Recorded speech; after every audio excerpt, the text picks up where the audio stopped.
guys, what's up? So in this quick video I'm going to show you how you can change eye shape on your bitmoji. So I'm in snapshots. Let's tap here to go to the profile page. Okay, this is my bitmoji. Now tap on this hanger button.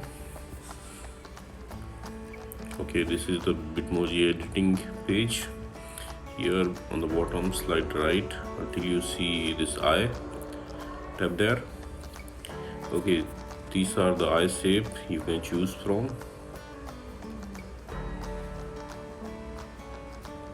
Okay, so choose the eye shape you want. Then on the top right corner of the screen you will see save. Just tap there.